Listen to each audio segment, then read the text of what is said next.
नमस्कार, मैं श्री गोविंद द्विवेदी आप सभी का अपने YouTube चैनल डीएल लर्नर्स पर हार्दिक स्वागत, अभिनंदन और वंदन करता हूं। आइए बढ़ते हैं आज की क्लास में। आज की जो क्लास है आपकी रीजनिंग की क्लास है। किसकी क्लास है? आज आपकी क्लास जो है वो रीजनिंग की क्लास है। और रीजनिंग की क्लास में हम लोग डिस्कस क्या करने वाले हैं? डिस्कस हम करने वाले हैं पेट के सिलेबस में आने वाले एक टॉपिक की। और वो नाम तो अभी पेट का सिलेबस का दिया जाता है, लेकिन सभी प्रतियोगी परीक्षाओं में जितनी भी आप प्रतियोगी परीक्षाओं की तैयारी कर रहे हैं, चाहे यूपी टेट हो चाहे सुपर टेट हो, ठीक है, ये जो होता है यूपी टेट में रीजनिंग का पोर्शन एक दो क्वेश्चन आ सकते हैं, लेकिन सुपर टेट में बढ़िया इसका लेवल रहता है। और उसके साथ साथ आपका पेट हो गया, पुलिस हो गया, यूपी ट्रिपल एससी का कोई भी हो गया, ठीक है, सब में आपको ये देखने को मिलेगा। तो आराम से इन क्वेश्चनों को ध्यान से देखना और पेट के लिए बहुत ही महत्वपूर्ण है। कहता है निम्न प्रश्नों में दिए गए विकल्पों में विषम शब्द चुनिए। विषम का मतलब क्या होता है? विषम का मतलब होता है सबसे अलग। विषम का मतलब होता है सबसे अलग। जो चार ऑप्शनों में सबसे अलग दिखे वही आपको आंसर देना है, विथ लॉजिक के साथ देना है। क्यों ऐसा होता है? ठीक है, वहां तो तुम्हें लॉजिक नहीं देना पड़ेगा, लेकिन लॉजिक समझते हुए चलते हैं तो चीजें ज्यादा पता रहती हैं, ज्यादा समझ में आता है। ठीक है, तो आइए बढ़ते हैं, शुरुआत करते हैं। हो गया आगाज रण का युग बदलने की तैयारी, जीत उसी की होगी जिसका संघर्ष है जारी। आइए बढ़ते हैं। पहला क्वेश्चन कहता है ए ऑप्शन में दिया गया लेक, दूसरे ऑप्शन में दिया गया पॉन्ड, तीसरे ऑप्शन में दिया गया पूल, चौथे ऑप्शन में दिया गया बुक। तो हम देख पा रहे हैं कि जो लेक है क्या है? जो लेक है, लेक मीन्स क्या होता है? झील होती है, ये पानी से संबंधित है। जो पॉन्ड होता है तालाब होता है, ठीक है, तो ये भी पानी से संबंधित होता है। पूल जो होता है स्विमिंग पूल हो गया, ठीक है, तो पूल जो होते हैं ये भी किससे संबंधित होते हैं? पानी से। लेकिन बुक आपका पानी से संबंधित नहीं होती है। बुक क्या होती है? बुक पढ़ने के काम में इस्तेमाल लाई जाती है। इस वजह से इसका राइट आंसर क्या हो जाएगा? पहले का आपका डी आंसर बिल्कुल करेक्ट हो जाएगा। क्लियर? और बताइए, कोई दिक्कत? आगे बढ़ते हैं। अब हम दूसरे क्वेश्चन में आते हैं। दूसरे क्वेश्चन में option A plateau, option B star, option C mountain, option D forest. ये आपका आरआरबी असम 2012 में पूछा गया क्वेश्चन है। तो इसमें हम देख पा रहे हैं कि प्लेटो और स्टार और माउंटेन ये सब पर्वतों की सीरीज दी जा रही है। पर्वतों के नाम हमको नजर आ रहे हैं, लेकिन जो फॉरेस्ट होता है, फॉरेस्ट मीन्स क्या होता है? जंगल होता है। क्या होता है? फॉरेस्ट मीन्स जंगल होता है। तो इसका राइट आंसर क्या हो जाएगा? डी हो जाएगा। तो दूसरे का भी आपका करेक्ट आंसर क्या हो जाएगा? डी हो जाएगा। ये बात आपको ध्यान रखनी है। आगे बढ़ते हैं। तीसरा कहता है, तीसरा आपसे कहता है कि जनवरी, फरवरी, अप्रैल, अगस्त। क्या क्या? जनवरी, फरवरी, अप्रैल, अगस्त। ठीक है, हमको ये पता है कि जो फरवरी होती है फिक्स नहीं होती, ठीक है, और सब फिक्स होते हैं। फरवरी केवल आपकी फिक्स नहीं होती और सब में दिन फिक्स होते हैं। कैसे? जैसे हमको पता है कि जनवरी 31 दिन की होती है, तो हमेशा जनवरी 31 दिन की होगी। हमें पता है अप्रैल 30 दिन का होता है, तो हमेशा अप्रैल 30 दिन का होगा। हमें पता है अगस्त 31 दिन का होता है, तो हमेशा अगस्त 31 दिन का पाया जाएगा। ये बिल्कुल सही बात। लेकिन फरवरी में लोचा हो जाता है। बोले क्या? फरवरी कभी 28 दिन की हुआ करती है और कभी 29 दिन की हुआ करती है। होती है कि नहीं होती है? फरवरी कभी 28 दिन की हो जाती है, कभी 29 दिन की हो जाती है। तो ये बिल्कुल फिक्स नहीं है। जब हमारा साधारण वर्ष होगा तो 28 दिन की फरवरी होगी, और जब हमारा क्या होगा? लीप वर्ष होगा तो कितने दिन की हो जाएगी? 29 दिन की हो जाएगी। तो ये बात आपको ध्यान रखनी है। तो तीसरे का कौन आंसर हो जाएगा? बी आपका राइट आंसर हो जाएगा। क्लियर? आगे बढ़ते हैं। चौथा क्वेश्चन। चौथे में पहला दिया गया रोगान, दूसरा दिया सूक्ष्म फिल्म, तीसरा दिया है माइक्रोफोन, डी दिया गया सूक्ष्मदर्शी। तो ये भैया जो रोगाणु है यही सबसे अलग नजर आ रहा है हमें।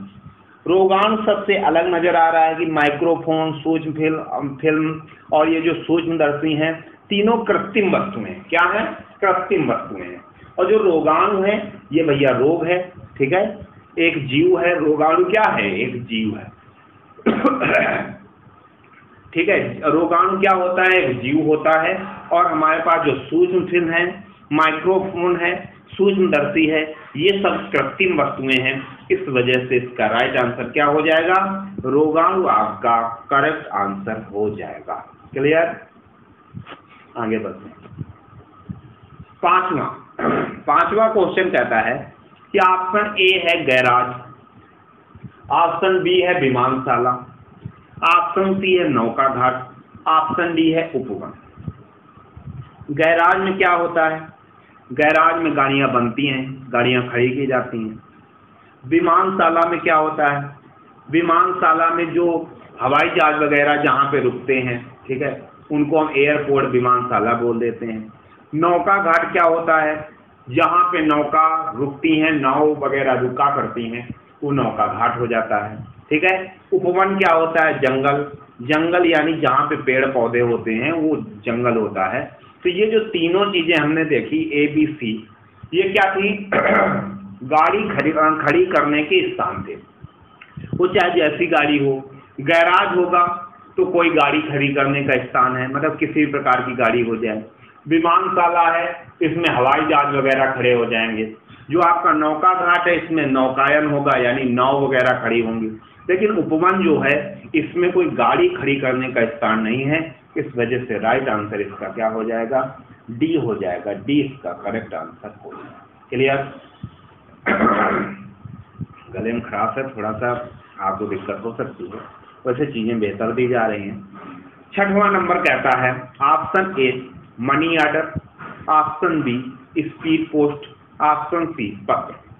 मनी ऑर्डर, स्पीड पोस्ट, पत्र और S M S, S M S ये दिया गया। ठीक है। तो आप देखते हैं कि जो यस यम यस होता है, ये हम मोबाइल द्वारा भेजते हैं। किससे भेजते हैं?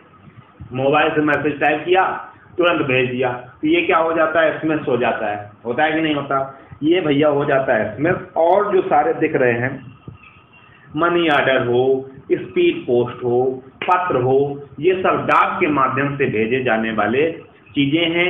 और जो यस यम यस है, ये मोबाइल द्वारा भेजा जाता है। कोई संदेश मोबाइल द्वारा भेजा जाता है। क्लियर? चलिए 7वें की बात करते हैं। 7वां हम लोग देख पा रहे हैं कि 7वें का ए लिखा है आंख, दूसरा लिखा है नाक, तीसरा लिखा है ओठ, चौथा लिखा है गला। तो हमने देखा कि आंखें जो हैं, ठीक है, हम देख पा रहे हैं कि जो आंखें हैं, आंखों को हम ऐसे देख सकते हैं कि भैया ये इनकी आंखें हैं, इनकी आंखें बहुत अच्छी हैं, इनकी आंखें बहुत नशीली हैं, इस टाइप से बोल देते हैं ना। नाक नक्शा कहते हैं, इनका नाक नक्शा बहुत अच्छा है, मतलब नाक बाहर से दिख रही है, आंखें बाहर से दिख रही हैं। ओठ कैन, इनके गुलाबी ओठ हैं, बहुत अच्छे ओठ लग रहे हैं। ठीक है, इस टाइप से तो ओठ भी आपको देख सकते हैं बाहर से। लेकिन फिर बाद में आता है गला। क्या आता है? गला। तो गला बाहर से नहीं देख पाएंगे, गले के लिए आपको अंदर से देखना पड़ेगा, तब आप गला देख पाएंगे। तो गला आपका प्रत्यक्ष रूप से दिखाई न देने वाला अंग है, और सभी जितने 3 लिखे गए ये प्रत्यक्ष रूप से दिखाई देने वाले अंगों में शामिल हैं। क्लियर? आइए आगे बढ़ते हैं।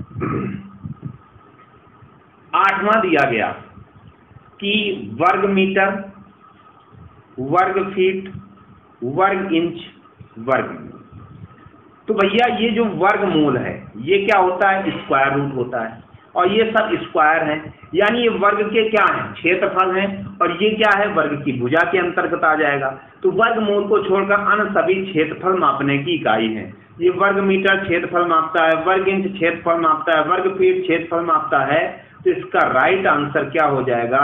इसका राइट आंसर आपका हो जाएगा डी। क्या हो जाएगा? वर्गमूल इसका राइट आंसर हो जाएगा। ये बात आपको ध्यान रखनी है। क्लियर?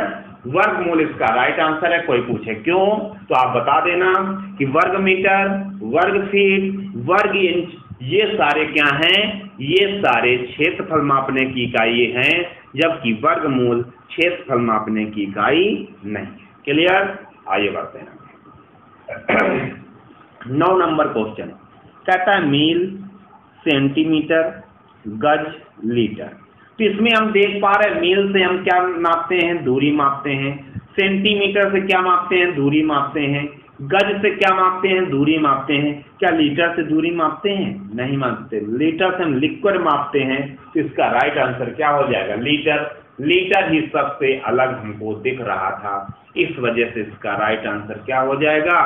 लीटर हो जाएगा। क्लियर? यहां तक किसी को कोई समस्या, कोई परेशानी हो तो बताओ, और ना परेशानी हो तो जल्दी से लाइक ठोको और ज्यादा से ज्यादा लोगों को जोड़ने का प्रयास करो, शेयर करते रहो। ठीक है? जब आप एक्टिव रहेंगे तो हम भी एक्टिव रहेंगे। ठीक? और जब आप थोड़ा सा सो जाएंगे, एक्टिव नहीं रहेंगे, तो फिर दिक्कतें आ सकती हैं। ये आपको बात ध्यान रखनी है। आइए बढ़ते हैं आगे बात करते हैं 10वां। 10वां कहता है हाथी, मगर, गैंडा, दरियाई घोड़ा। हाथी, मगर, गैंडा, दरियाई घोड़ा। तो इसमें जो मगर है, ठीक है, इस मगरमच्छ को छोड़कर अन्य सभी स्तनधारी वर्ग के जानवर हैं। काहे के जानवर हैं? स्तनधारी वर्ग के। हाथी, गैंडा और दरियाई घोड़ा स्तनधारी वर्ग के जानवर हैं। और मगर काहे का है? सरीसृप वर्ग का। किस वर्ग का है? सरीसृप वर्ग का है। जब आप साइंस पढ़ेंगे तो ये आपको पता चलेगा भैया स्तनधारी वर्ग क्या होता है और सरीसृप वर्ग क्या होता है। इसके लिए आपको साइंस पढ़ो, बायो पढ़ो, तो आपको पता चलेगा। हमने इतनी बात बता दी कि हाथी, गैंडा और दरियाई घोड़ा क्या है? स्तनधारी हैं। और मगर क्या है? ये सरीसृप वर्ग है। कौन सा वर्ग है? सरीसृप वर्ग। ठीक है? ये बात आपको ध्यान रखनी है। आगे बढ़ते हैं। 11 नंबर क्वेश्चन। 11 नंबर क्वेश्चन कहता है कि ग्रेफाइट, मोती, हीरा, कोयला। ग्रेफाइट, मोती, हीरा, कोयला, इसमें कौन सा अलग है? तो इसमें जो मोती है, अगर मोती को छोड़ दिया जाए तो ग्रेफाइट, हीरा और जो कोयला है ना, ये सारे के सारे किसके? कार्बन के अपर रूप हैं। किसके? कार्बन के अपर रूप। कार्बन के अपर रूप हैं। ठीक है? अपर रूप हैं केवल मोती को छोड़कर। तो मोती आपका राइट आंसर हो जाएगा। क्लियर? मोती आपका करेक्ट आंसर हो जाएगा। ठीक है? चलिए आगे बढ़ते हैं। अगला क्वेश्चन कहता है 12 का ए नंबर लिखा है मिजोरम, बी लिखा है सिक्किम, सी लिखा है कोहिमा, डी लिखा है मणिपुर। ठीक है? तो इसमें जो मिजोरम है ये एक राज्य है, सिक्किम है ये एक राज्य है, मणिपुर है ये एक राज्य है, लेकिन कोहिमा एक राज्य नहीं। ठीक है? कोहिमा क्या है? कोहिमा एक राज्य नहीं है और सब राज्य हैं। कोहिमा जो है नागालैंड की राजधानी है। कोहिमा क्या है? नागालैंड की राजधानी। नागालैंड की क्या है? कैपिटल है ये कोहिमा। नागालैंड आपका राज्य है और इस राज्य की जो कैपिटल है, राजधानी है, वो कौन सी है? कोहिमा है। मिजोरम, सिक्किम, मणिपुर ये राज्य हैं, कोहिमा जबकि राज्य नहीं है। इस वजह से इसका राइट आंसर क्या हो जाएगा? सी आपका करेक्ट हो जाएगा। 13 नंबर फिर रिपीट कर दिया। आंखें, नाक, होठ, गला, इसका राइट आंसर क्या हो जाएगा? गला हो जाएगा। अभी हमने बताया। 14 नंबर क्वेश्चन। 14 नंबर क्वेश्चन देखते हैं। कहता है कि mouth organ, electric guitar, Sonata, keyboard. Keyboard अगर हम छोड़ दें, ठीक है, कीबोर्ड अगर छोड़ दिया जाए तो सारे के सारे क्या हैं? आपके क्या हैं? वाद्य यंत्र हैं। क्या हैं? वाद्य यंत्र हैं। सारे के सारे आपके वाद्य यंत्र हैं। किसको छोड़ करके? किसको छोड़ दिया जाए भाई? कीबोर्ड को। कीबोर्ड क्या होता है? कंप्यूटर में प्रयोग किया जाता है। ठीक है? कीबोर्ड म्यूजिक वाला सिस्टम नहीं है। ठीक है? इस वजह से इसको अलग कर देंगे तो कीबोर्ड आपका राइट आंसर हो जाएगा। ठीक? चलिए आगे बढ़ते हैं। आगे बात करते हैं। 15 क्वेश्चन, 15 नंबर। कहता है टैंक, फिर महासागर, फिर कुआं, फिर झील। तो टैंक को छोड़कर सभी स्थायी हैं, जबकि टैंक परिवर्तनीय है, अर्थात स्थान बदल सकता है। टैंक परिवर्तनीय है, स्थान इधर उधर जा सकता है, लेकिन महासागर वहीं रहेगा, कुआं वहीं रहेगा, झील वहीं रहेगी। ठीक है, तो ये स्थान परिवर्तन नहीं कर सकते। टैंक आपका स्थान परिवर्तन कर सकता है, इस वजह से इसका राइट आंसर क्या हो जाएगा? टैंक। 16 नंबर की बात करते हैं। 16 नंबर कहता है घोंसला, बिल, छत, अड्डा।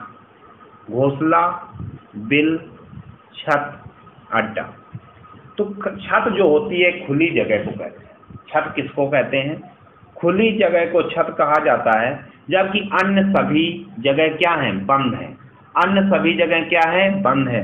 घोंसला भी चिड़िया बनाती है तो बंद बनाती है, बिल भी होता है तो वो बंद होता है, चारों तरफ से एक जगह से घुसने का स्थान होता है। अड्डा भी होता है।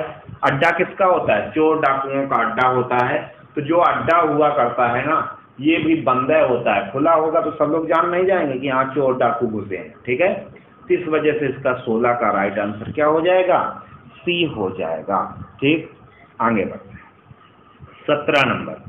17 नंबर कहता है Neptune Varun, B Uranus Arun, C Pluto, D Mercury Budh. ठीक है, ये हमको दिया गया, तो हम लोग इसमें देख पा रहे हैं कि प्लेटो को अगर छोड़ दिया जाए तो सब क्या है? ग्रह। प्लेटो को अगर छोड़ दिया जाए तो और सभी क्या है? ग्रह हैं। आपका नेपच्यून वरुण भी ग्रह है, आपका यूरेनस अरुण भी ग्रह है, आपका मरकरी बुध भी ग्रह है। आपको ये बात ध्यान रखनी है। क्लियर? आगे बढ़ते हैं। 18 नंबर। 18 का ए कहता है डाक, बी कहता है तार, सी कहता है टेलीफोन, डी कहता है बिजली। डाक के माध्यम से संदेश आदान प्रदान होता है, तार के माध्यम से संदेश आदान प्रदान होता है, टेलीफोन के माध्यम से संदेश आदान प्रदान होता है। क्या बिजली के माध्यम से संदेश आदान प्रदान होता है? क्या नहीं होता ना। तो बिजली को छोड़ करके अन्य सभी काहे के साधन हैं? संचार के साधन। बिजली को अगर छोड़ दिया जाए तो अन्य सभी काहे के साधन हैं? संचार के साधन है। ये आपको बात ध्यान रखनी है। क्लियर? आइए आगे बढ़ते हैं। आगे हम लोग बात करते हैं। 19 नंबर लिखा है छिपाना। 19 का बी लिखा है प्रकट करना, सी लिखा है ढकना और डी लिखा है गुप्त रखना। तो हर चीज में हमने देखा कि ए, सी और डी जो लिखा है, ए लिखा है छिपाना, सी लिखा है ढकना और डी लिखा है गुप्त रखना। ये सब लिखे गए हैं। ठीक है, ये सब क्या किए गए हैं? ये भैया लिखे गए हैं। छिपा रहा है, ढक रहा है, गुप्त रख रहा है, तो ये सब चीजें दी गई हैं। तो बी आपका करेक्ट आंसर होगा, प्रकट करना, प्रकट करना। ठीक है, तो प्रकट, इसमें कुछ छिपा नहीं रहा, बिल्कुल कहता है खुली किताब है, जो है आपके सामने है, क्या बताएं हम। ठीक है, तो जो प्रकट करता है वो अलग बात है, छिपाना, ढकना, गुप्त रखना एक ही बात है। क्लियर? आइए बढ़ते हैं लास्ट क्वेश्चन पे। लास्ट है ऑप्शन ए पिस्तौल, ऑप्शन बी तलवार, ऑप्शन सी बंदूक, ऑप्शन डी राइफल। तो आपने देखा तलवार को छोड़ करके अन्य सभी अस्त्र हैं, जबकि तलवार एक क्या है? शस्त्र है। तलवार क्या है? एक शस्त्र है और बाकी सब क्या हैं? अस्त्र हैं। बाकी सब क्या हैं? अस्त्र हैं। इस वजह से तलवार आपका अलग हो जाएगा। इस टाइप से आपको ध्यान रखना था। ठीक है, तो ये 20 क्वेश्चन आप अच्छे से कर लेना। जिन लोगों को अच्छा लगा हो लाइक अवश्य कर देना, अपने दोस्तों के साथ शेयर भी कर देना। फिर उसके बाद जो लोग आज नए जुड़े हैं वो सब्सक्राइब भी कर देना, जिससे आपको क्लासें परमानेंट अच्छे तरीके से मिलती रहें। जितनी ज़्यादा आप संख्या बढ़ाएंगे उतना ज़्यादा मोटिवेशन मिलेगा, उतना ज़्यादा हम चीज़ें आपको सिखा पाने में सक्षम हो पाएंगे। बस आज के लिए इतना ही। धन्यवाद।